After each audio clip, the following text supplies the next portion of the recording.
¿Quién eres realmente cuando nadie te está mirando? Cuando las luces se apagan, cuando el mundo deja de observarte. ¿Quién queda? ¿Eres la misma persona, o solo un reflejo distorsionado de lo que otros quisieron que fueras? Vivimos creyendo que somos seres libres, racionales, conscientes. Pero, ¿y si en realidad fuéramos marionetas de nuestra propia mente? ¿Y si gran parte de nuestras decisiones, emociones y miedos no nacieran de la lógica, sino de algo mucho más profundo, más antiguo y más oscuro? Detrás de cada reacción impulsiva, de cada deseo prohibido, de cada miedo que no puedes explicar, habita una historia, una raíz enterrada en lo más profundo de tu subconsciente, una parte de ti que no ves, pero que te gobierna. Hoy vas a conocer al hombre que se atrevió a mirar justo ahí, donde nadie quería mirar, donde incluso la ciencia había decidido no entrar. Su nombre es Sigmund Freud, el hombre que encendió una linterna en la parte más oculta de la mente humana, el hombre que nos dijo, sin rodeos, no somos tan racionales como creemos. Y tenía razón, porque Freud no solo cambió la psicología, cambió la manera en que nos entendemos a nosotros mismos. Nos quitó la máscara. Pero han pasado más de 100 años desde que formuló sus teorías. Hoy vivimos en un mundo digital, hiperracional, dominado por algoritmos, redes sociales y pastillas para la ansiedad. Una era donde hablar de subconsciente parece casi anticuado, donde todo debe medirse, comprobarse, controlarse. Y sin embargo, estamos más confundidos que nunca. Así que la gran pregunta es, ¿qué nos queda de Freud en pleno siglo XXI? ¿Sigue teniendo sentido hablar de traumas, de complejos, de pulsiones reprimidas, en un mundo que corre demasiado rápido como para mirar hacia adentro? La respuesta te va a incomodar, porque tal vez, solo tal vez, aún no nos hemos liberado, aún no nos conocemos. Y Freud, con todas sus controversias y errores, podía seguir siendo más actual de lo que te imaginas. Capítulo 1. El mundo que Freud despertó. A finales del siglo XIX, Viena era una joya del imperio austrohúngaro. Una ciudad refinada, intelectual, amante del arte y de la ciencia. A simple vista, era un modelo de civilización. Pero debajo de esa superficie brillante, latía una sociedad llena de contradicciones. Todo lo incómodo se escondía. Todo lo humano se reprimía. La sexualidad era un tabú. La enfermedad mental, una vergüenza. Los deseos, los impulsos, el sufrimiento emocional, simplemente no existían, al menos oficialmente. Había que sonreír, comportarse, aparentar. Una cultura entera basada en el autoengaño. Y justo ahí nació Sigmund Freud. Él no vino a complacer a nadie. No buscaba aceptación ni gloria. Buscaba algo mucho más peligroso, la verdad. Quería saber por qué tanta gente sufría sin razón aparente. Por qué mujeres aparentemente sanas caían en crisis nerviosas, perdían la voz o la movilidad sin que hubiera nada físico que lo justificara. Porque los sueños, los lapsus, los gestos involuntarios, decían más sobre nosotros que nuestras propias palabras. ¿Por qué enfermamos sin causa física? ¿Por qué sentimos culpa por cosas que no entendemos? ¿Por qué fingimos incluso frente al espejo? Freud se dio cuenta de que la mente humana no era una superficie clara y ordenada, sino un laberinto profundo, conflictivo, lleno de puertas cerradas. Y cuando empezó a hablar de ello, la sociedad reaccionó como era de esperarse, con miedo, porque en el fondo, Freud no solo analizaba pacientes, analizaba a toda una civilización que prefería seguir dormida. Pero él no se detuvo. Encendió la luz donde nadie quería mirar, y lo que encontró cambiaría para siempre nuestra forma de entender lo que somos. Capítulo 2. La mente oculta. Freud propuso algo que, incluso hoy, sigue siendo incómodo de aceptar. Dentro de ti hay otra mente, una mente que no controlas, que no eliges, una mente que no razona, que no pregunta, pero que te gobierna. La llamó el inconsciente, y lo describió como un espacio oculto, donde se acumulan tus deseos reprimidos, tus traumas no resueltos, tus miedos infantiles, tu rabia, tu verdad.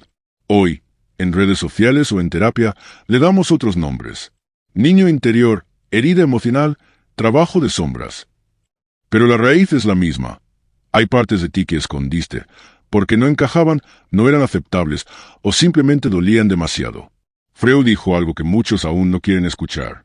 La mente inconsciente nos gobierna, y si no la reconocemos, se manifestará en nuestros actos. Y tenía razón. Mira a tu alrededor, o mejor aún, mira dentro de ti. ¿Cuántas veces has repetido la misma historia con distinta gente? ¿Has sentido que te saboteas justo cuando estás a punto de lograr algo? ¿Has reaccionado con una intensidad desproporcionada, sin entender por qué? Esas respuestas no están en lo que ves, están en lo que niegas, porque el inconsciente no desaparece por ignorarlo. Se convierte en decisiones que no comprendes, en relaciones que se repiten, en enfermedades que no tienen causa médica, en vacíos que nada llena. Freud fue el primero en decir: lo que callas te moldea, lo que reprimes te controla. Y aunque muchos lo tacharon de exagerado, obsceno o peligroso, él sabía que mirar hacia adentro era el único camino hacia la libertad. La mente oculta es como un sótano que cerraste con llave cuando eras niño. Pero ese sótano sigue ahí, y cuanto más lo niegas, más fuerte grita. Capítulo 3. El poder de los sueños. Para la mayoría de las personas, los sueños siempre fueron una rareza. Un mundo absurdo, onírico, sin sentido. Un simple reflejo de la imaginación, sin importancia real. Pero Freud vio algo distinto. Él no veía fantasía. Veía pistas, claves simbólicas que podían revelar lo que nuestra mente consciente no se atrevía a aceptar. Nada trivial perturba nuestro sueño. Así lo dijo, y así lo demostró. Freud descubrió que los sueños son lenguaje, un idioma oculto, codificado, profundo, un código que solo puede descifrarse si uno se atreve a mirar más allá de lo evidente. En cada símbolo, cada figura, cada sensación de un sueño, habita un deseo, un recuerdo reprimido, un conflicto que no supiste resolver despierto. Y aunque suene esotérico, hoy la ciencia lo respalda. La neurociencia ha confirmado que el sueño REM, la fase más profunda del descanso, es clave para procesar emociones, integrar experiencias traumáticas y consolidar la memoria. Es decir, cuando soñamos, sanamos. Freud lo intuía, sin escáneres cerebrales, sin inteligencia artificial, sin laboratorios del sueño, solo con papel, escucha atenta y una mente valiente. Él mismo analizó sus sueños durante años. Los anotaba, los desmontaba, los diseccionaba. Y así nació uno de sus libros más influyentes, La interpretación de los sueños. No como un tratado místico, sino como una herramienta de exploración interior. Porque soñar no es solo descansar. Es conversar con lo que reprimiste, con lo que perdiste, con lo que aún no puedes aceptar. Cada noche, cuando cierras los ojos, tu mente oculta habla. El problema es que ya nadie escucha. Pero Freud lo hizo. Y nos enseñó que si te atreves a escuchar tus sueños, puedes descubrir verdades que cambiarán tu vida. Capítulo 4. Sexo, infancia y el escándalo. Lo que realmente sacudió al mundo no fue que Freud hablara de sueños, ni siquiera que mencionara el inconsciente. Fue lo que dijo sobre los niños. Freud rompió el mayor tabú de su época, y aún no incomoda. La infancia no es un paraíso inocente. Es un campo de batalla emocional, donde ya existen el deseo, la rivalidad, los celos, y sí, también la sexualidad. Para muchos, esto fue inaceptable. ¿Cómo un niño podría sentir deseo? ¿Cómo hablar de sexualidad en etapas tan tempranas? Pero Freud no lo decía por provocación. Lo decía porque lo veía. En sus pacientes, en sus recuerdos, en sí mismo. Fue el primero en decir: nuestros vínculos familiares son la base emocional del adulto que serás. La forma en que fuiste amado, ignorado, sobreprotegido o castigado, crea el molde invisible de tus relaciones futuras. Y entonces nació una de sus ideas más controvertidas: el complejo de Edipo. Un concepto que suena más a tragedia griega que a ciencia, pero que encierra una verdad brutal. El niño siente un amor posesivo hacia su madre, y una rivalidad silenciosa hacia el padre. Una tensión inconsciente que, si no se resuelve, se arrastra a la adultez. ¿Te parece exagerado? Mira a tu alrededor. ¿Cuántos adultos viven atrapados en dramas emocionales que se originaron en su infancia? ¿Cuántos buscan en sus parejas una figura materna o paterna? ¿Cuántos repiten los mismos conflictos, los mismos miedos, sin entender por qué? Freud no hablaba de pecado. Hablaba de naturaleza humana, cruda, caótica, profunda. Una naturaleza que la sociedad prefiere ocultar bajo sonrisas, reglas y etiquetas de normalidad. Pero él fue más allá, y dijo lo que nadie quería oír. No superamos la infancia. La arrastramos, hasta que la enfrentamos, hasta que la entendemos, hasta que dejamos de actuar como ese niño herido, que aún vive dentro de nosotros. Capítulo 5. El conflicto interior.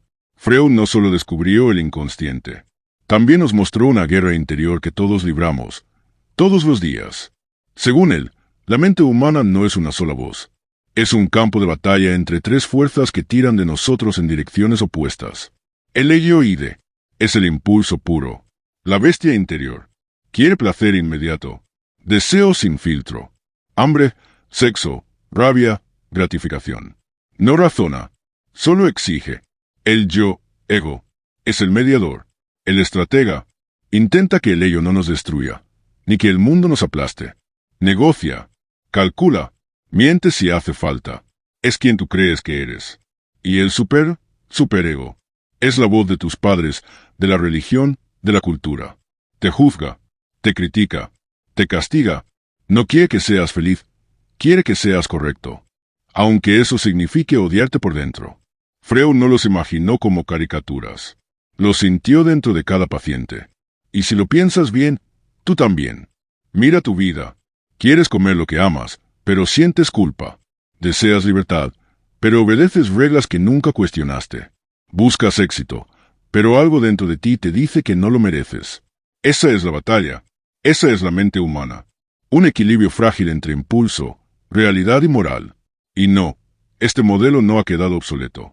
Hoy, la psicología moderna, la terapia cognitiva, la neurociencia, siguen encontrando en esa división una clave profunda. Somos contradictorios por naturaleza. Y entender eso no es debilidad. Es el primer paso hacia la madurez emocional. Freud no quería que ganara una de las partes. Quería que aprendieras a escuchar a cada una. Y que finalmente te gobernaras a ti mismo. Porque al final, el verdadero poder no es reprimir lo que eres. Es comprenderlo. Capítulo 6. Un legado vivo. Freud no era un dios. No fue perfecto. Se equivocó, fue criticado, exageró algunas ideas. Pero tuvo el coraje de mirar donde nadie más quería mirar. Él nos enseñó algo que sigue siendo revolucionario. Que el enemigo no siempre está afuera. Muchas veces, está dentro de nosotros. Gracias a Freud, hoy existen terapias que salvan vidas. Podemos hablar abiertamente del trauma, de la ansiedad, de la depresión. Nos atrevemos a nombrar lo que antes se ocultaba bajo la alfombra del todo está bien. Él encendió la linterna en las habitaciones oscuras de la mente. Y lo hizo cuando nadie más se atrevía siquiera a reconocer que esas habitaciones existían. Nos dio algo más valioso que cualquier teoría. Una herramienta para dejar de huir de uno mismo. Porque solo hay una verdadera forma de liberarse. Y no es fingiendo. No es reprimiendo. No es aparentando. Es comprendiéndote. Escuchando tus sombras. Aceptando tus grietas, reescribiendo tu historia desde adentro. Freud abrió esa puerta. Y el resto depende de ti.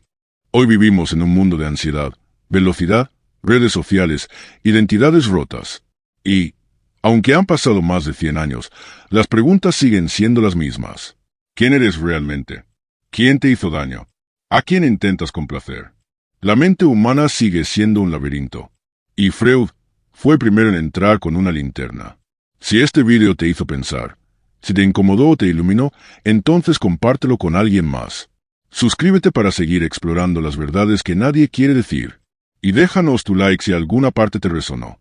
Aquí no solo hablamos de historia, hablamos de ti. Nos vemos en el próximo viaje hacia lo más profundo de tu mente.